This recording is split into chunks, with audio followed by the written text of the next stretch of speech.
সকাল সকাল চলেছি গঙ্গা স্নান করতে। আজকে হচ্ছে নীল ষষ্ঠী। আমি দিদি এই যে আসছে, সবাই যাচ্ছি। মাসমুনি আগে চলে গেছে। আর এই যে এইসব জিনিসগুলো নিয়েছে। আজকে আমবারুনি, আম তো দিতেই হবে, আমও নিয়ে নিয়েছি। তো চলো সারাদিন পাশে থাকো, আশা করছি ভালো লাগবে। একটু টাইম লাগে, অনেক ঝামেলাও আছে। ছাতা মাথায় দিয়ে চললাম।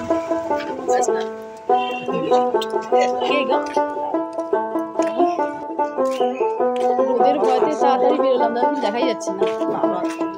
তাও সেই রোদ উঠে গেছে, প্রচুর রোদ। রোদটা আমার ভালো লাগে বাবা। হ্যাঁ, ছাল থাকলে বেশ ভালো। আমার শাড়ির সুতো ফুতো উঠে একবার হয়ে যাচ্ছে। এসে গেছি আর অল্প একটু। মনে হচ্ছে গঙ্গাটা আর একটু কাছে, বেশি কাছে হলে ভালো হতো।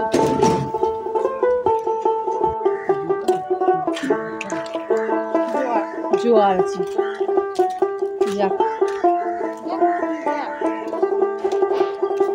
একটু ছাওয়া বলো। ছাতাটা বন্ধ করে দারুণ লাগে। এই জায়গাটা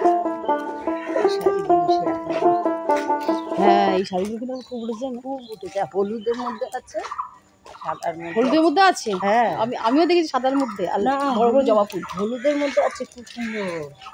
হলুদটাও ভালো লাগছে, ভালো লাগে সেগুলো।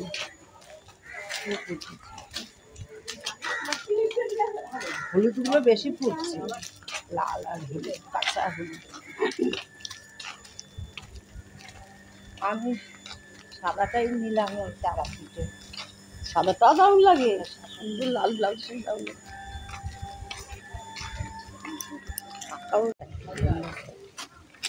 তো মাসমুনি ওই বাবারে বাবা, আর আমি ওইখানে খুঁজছি ওদেরকে।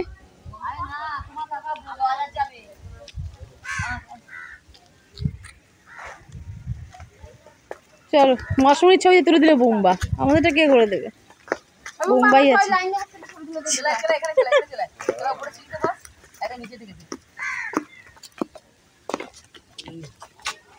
জোয়ার আছে, জল নিয়ে নেবো। বসো বসো, কাকুর কাছে। হ্যাঁ, আমি ভাটা হলো ছবিটা চল। তোমরা স্নানটা করে নাও কেন? আচ্ছা, আমরা ওখানে আসোনি কেউ।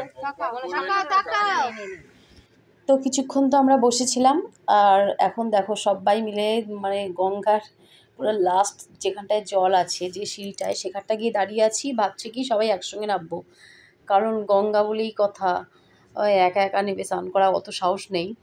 তো যাই হোক, দেখো সবাই একসঙ্গে নামবো, নেমে স্নান করবো। আর তোমরা ব্লগটা দেখতে থাকো, আশা করছি ভালো লাগবে।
এক বছর হয়ে গেছে, এক বছর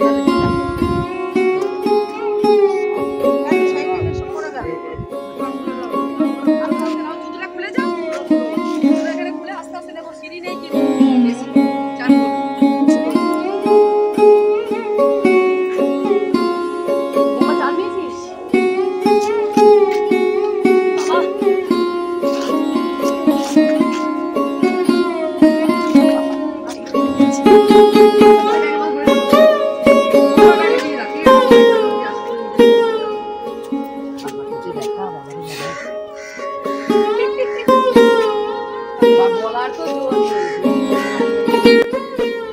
আমাদের গঙ্গা স্নান করা হয়ে গেছে। এবার দেখো সব মানে সবাই মিলে এবার যাব হচ্ছে গঙ্গার ধারে যে শিব মন্দিরটা আছে ওই শিব মন্দিরে গিয়ে আমরা সবাই মিলে জল ঢালবো, পুজো করব।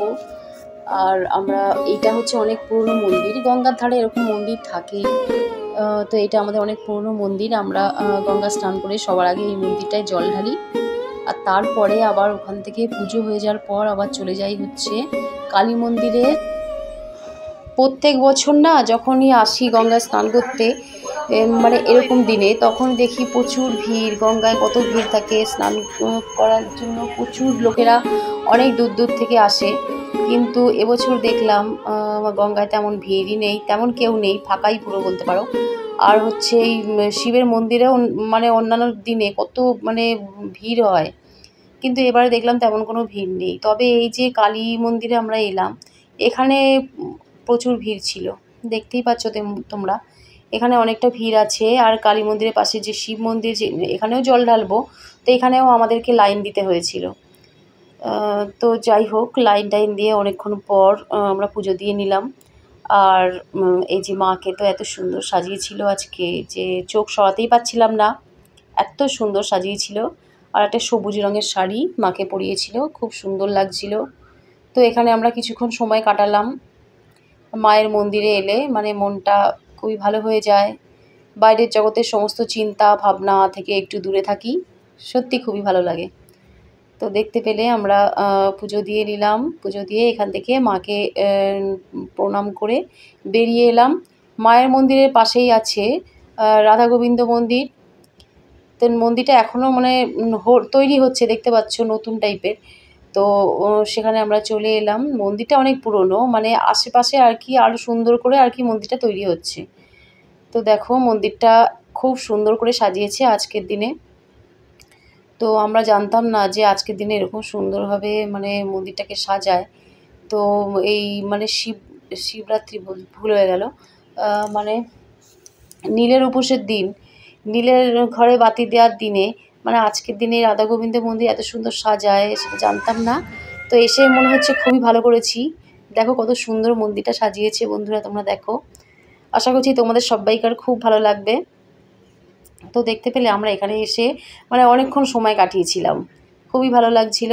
তো আমরা তো গঙ্গা থেকে দেখতে পাচ্ছি সবাই কিন্তু ভিজে কাপড়েই আছি, কেউ কিন্তু মানে কাপড় টাপড় কিছুই নিয়ে আসেনি। আমাদের যেহেতু কাছে বাড়ি, দেখো সবাই কিন্তু আমরা ভিজে কাপড়েই আছি। ওরকমভাবেই আমরা স্নান করেছি, স্নান টান করে সমস্ত মন্দিরে পুজো দিয়েছি। আর এখানে এসে দেখো কত মানুষের সঙ্গে দেখা হয়ে গেল, মাসমণির চেনা জানা, তারপরে আমার দিদি ভাইয়ের সবাইকে চেনা জানা অনেক মানুষের সঙ্গে দেখা হয়ে গেল। আর এইসব কথা বলতে বলতে প্রচুর সময় কাটিয়ে দিলাম। আর এখানে দেখতে পাচ্ছ এই মাঠটায় কিন্তু মেলা হবে আর দুদিন পরেই, তখন আমরা সবাই আসব।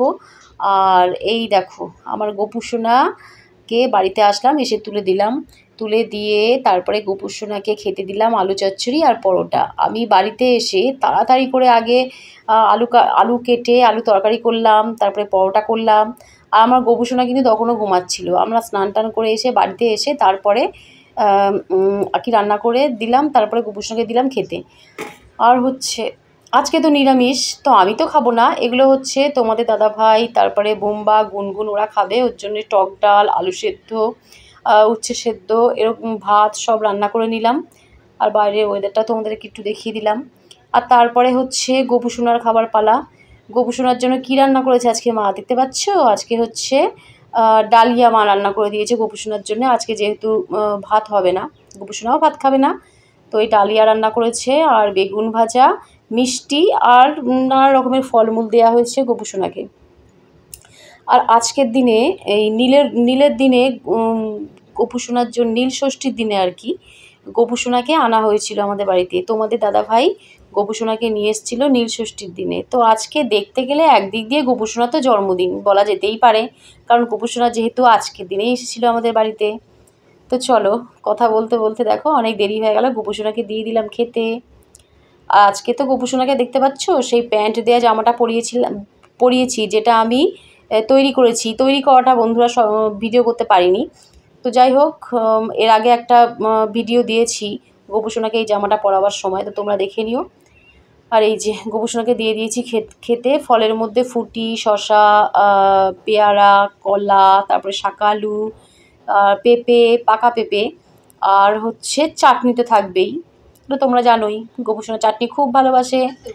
তো চলো গোপুসোনাকে খেতে দিয়ে দিলাম, আমাদের কাজও মোটামুটি কমপ্লিট। আর আমরা তো আজকে অন্য কিছু খেয়েছি, মানে ওই ডালিয়া খেয়েছি, ভাত তো আজকে খাবো না।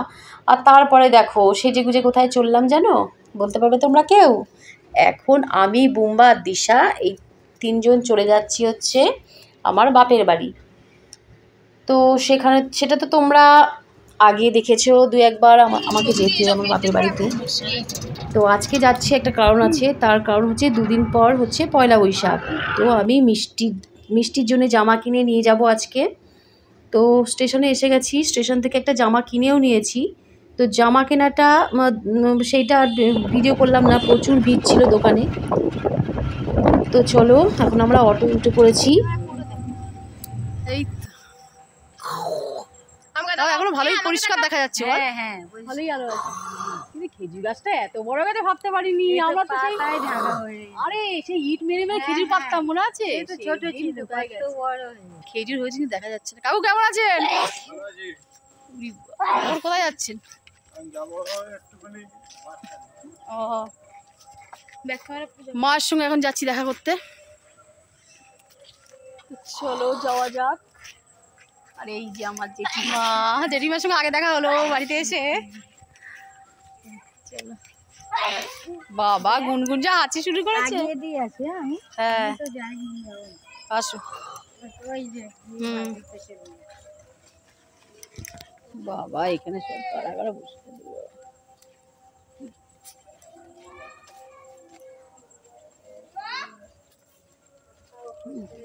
কি? সেই কুকুর নেই তো কামড়ায় যেগুলো, কুকুরগুলো আবার এখানে।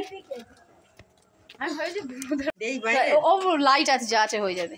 মায়ের সঙ্গে দেখা হয়ে গেল, ওই যে মা। হ্যাঁ বুঝতে পারবে না কেন, সবাই বুঝতে পারবে। আমার বন্ধুরা সবাই মানে সবার কথা বোঝে। তো অন্ধকার হয়ে এসছে, তা ভাবলাম আলো থাকতে থাকতে মার সঙ্গে কথাটা বলে নি। চলো এবার আবার যাবো বাড়িতে, ভাই আর মিষ্টির সঙ্গে দেখা করবো। ভাইয়ের বউ মিষ্টি। চলো, তো মায়ের সঙ্গে তো দেখা করে নিলাম, তোমরা দেখেই নিলে। আর এখন যাব হচ্ছে বাড়ির দিকে। তো বাড়িতে যাব, তো মা বললো যে আজকে তো নীলের পুজো, মানে নীল ষষ্ঠী আজকে, তো এই মন্দিরে পুজো আছে, তো মন্দিরটা একটু দর্শন করে যা। এই মন্দিরটা আগে একটু ছোট ছিল, এখন মন্দিরটা আবার খুব সুন্দর করে বেশ তৈরি করা হয়েছে, অনেক বড় করে, চারিদিক থেকে বেশ সুন্দর করে সাজানো হয়েছে। তো মন্দিরটাকে ভাবলাম তোমাদেরকে একটু দেখিয়ে দিই। তো মন্দিরটার পিছনে অনেক কথা আছে বন্ধুরা, অনেক জমানো কথা, সেই কথাগুলো তোমাদেরকে বলতে চাই। একদিন এমন ছিল, এই জায়গাটা কিন্তু আমার মানে আমাদেরই ছিল, মানে আমার ঠাম্মার ছিল। তো দেখো সেই জায়গায় মন্দির করার জন্য আমার ঠাকুমা এই জায়গাটা দান করেছে। তো তার জন্য তোমরা বুঝতে পারছো এই মন্দিরটার পিছনে আমাদের কত মানে পুরনো কথা, কত কি যে লুকানো আছে তার কোনো ঠিক ঠিকানা নেই। তো এই দেখো এই ঠাকুরটাকে তোমাদেরকে দর্শন করিয়ে দিলাম। এটা হচ্ছে কোষ্ঠী পাথরের মহাদেব। তো পুরো মন্দিরটাকে তোমাদের ভালো করে দেখালাম। ওই যে কোষ্ঠী পাথরের মহাদেব এটা। এখানে সবাই পুজো দিতে আসছে আজকের দিনে। আমরাও গিয়ে দেখলাম, অনেকেই এসছে পুজো দিতে, এখনও পুজো দিচ্ছে একজন, তোমরা দেখতে পাচ্ছ। আর আমি তো এই মন্দিরটা মানে আগে আসিনি, মানে এমনি আমি এখানে যাওয়া আসা করতাম ঠিক কথা, কিন্তু সেরকমভাবে আসা হয়নি। আর এই দেখো বাইরে একটা বাবা বিশ্বনাথ। তো দেখতে পেলে মন্দিরটা কত সুন্দর এখানে সাজানো হয়েছে, খুব সুন্দর ডেকোরেশন করা হয়েছে। আর নতুন যে করা হয়েছে তোমরা তো বুঝতেই পারছো। আর দিশা আর গুনগুন ওখানে দাঁড়িয়ে আছে, আমার মাও আছে পাশে। তো আমি একটু উপরে এলাম, ভাবলাম আজকে এত সুন্দর একটা তিথি, আজকের দিনে একটু মন্দিরটা একটু দর্শন করি। উপোস করেও আছি, মানে ভাত টাত খাইনি তার জন্যে। আর এই যে এখানে দেখো কোথায় এসছি জানো, এরা হচ্ছে এই মন্দিরটার পুরো দেখাশুনো করে। এই দেখো এখনও পর্যন্ত এখানে ভোগ রান্না হচ্ছে, রাত্রিবেলা এখানে পুজো হবে। রাত্রিবেলা নাকি বৌদি বলল যে এখানে শিব পার্বতী বিয়ে দেয়া হবে, এই সব বলছিল। আর ওরা এই যে বাড়িতে প্রসাদ দিল আমাদেরকে, মালপো, দেখো মালপো বাড়িতে ভাজা মালপো দিল, তারপরে সব ড্রাই ফ্রুটস বিভিন্ন ধরনের সব প্রসাদ দিয়েছিল। তো প্রসাদ খেলাম, একটু গল্প হলো সবার সঙ্গে, একটু অনেকক্ষণ ধরেই গল্প হলো। ওখানে আমার বৌদিও ছিল, তোমরা দেখতে পেলে। তো বৌদি এখন বলল যে চল একটু আমাদের বাড়িতে চ। তো যাব ওখান থেকে, এখন বৌদির কাছে যাব, গিয়ে একটু ওখানে একটু আড্ডা দিয়ে দেবো। তারপরে যাব বাড়িতে। এদিকে আবার ভাইও ফোন করছে যে তুই বাড়িতে এসে কোথায় গেলি? আমি তো মায়ের সঙ্গে দেখা করতে এসে আমি বৌদিদের এখানে চলে এসে সেই মন্দিরটার এখানে এসে দেখো প্রচুর টাইম এখানে পুরো অন্ধকার হয়ে গেল। এসেছিলাম বিকেলবেলায়, পুরো অন্ধকার হয়ে গেল। আর এই যে বৌদির বাড়িতে এখন এলাম, এখানে এখন কিছুটা সময় কাটাবো, কখন যে বাড়িতে যাব। এবার ভাবছি আমার ভাই আরেকবার না ফোন করে এবার বলবে কিরে তোরা কোথায়, আদেও কি বাড়িতে এসেছিস? জানো তো বন্ধুরা, বাড়িতে এলেই আমার এই কাণ্ডই হয়। বাড়িতে এলে মানে আমি একবার আমার এই বড় বৌদির বাড়ি, একবার মেজো বৌদির বাড়ি, মানে আমি চারিদিকে ঘুরে বেড়াই। মানে এরা সব আমার জ্যাঠতুতো বৌদি, তারপরে দিদিরা সবাই আছে এখানে। আমার ভাইয়ের বাড়িতে এখনও যাওয়াই হয়নি। আর দেখো বৌদি তো কোনো মতে ছাড়ছেই না, খালি বলছে যে একটু বস অনেক দিন পরে এলি, এই সব নানান রকমের কথা বলে বলে আটকাচ্ছে। আর পুরো অন্ধকার হয়ে গেছে। আমি তো ভাবছি বৌদি তুমি এখানে দাঁড়াও, একটুখানি দাঁড়াও, আমি চলে যাই আগে আমরা। কারণ এখানে একটা না পাগল কুকুর আছে, কি বলবো আর, কদিন আগে মানে গুনগুনকে এমন তাড়া করেছিল, সে কথা আর বলার নয়। সেটা যদি ভিডিও করতে পারতাম তাহলে খুবই ভালো হতো, তাহলে তোমরা ভাবতে পারতে যে মানে কী অবস্থায় পড়েছিলাম। সে তো পরিমরি করে প্রাণে বাঁচলাম। এর জন্য আমি আর কি বৌদি এখন কি এখানকার চেনাশোনা বলে বললাম তুমি একটু দাঁড়াও। আর তারপরে ওখান থেকে বৌদির কাছ থেকে কোনো মতে বাড়িতে এলাম বৌদিকে বলে। আর এই যে মিষ্টির জন্য যে জামাটা কিনেছিলাম না বন্ধুরা, তোমাদেরকে তো দেখানোই হয়নি। তো এখন দেখো মিষ্টিকে পরানোর সময় তোমাদেরকে ভাবলাম একটু দেখিয়ে দিই। তো দেখো মিষ্টির কিন্তু জামাটা অনেকটা বড় হয়েছে। তো ভাবলাম যে একটু বড় হওয়া তাও ভালো, দেখো দুদিন পরেই পরতে পারবে। কিন্তু যদি ছোট হয়ে যায় তাহলে আর পরতে পারবে না, আবার সেই ফেরত দেওয়া অনেক সমস্যা। তো বন্ধুরা চলো, ভিডিওটা ভালো লাগলে লাইক করে পাশে থেকো। দেখা হবে আবার কালকে নতুন ভিডিও। সবাইকে টাটা।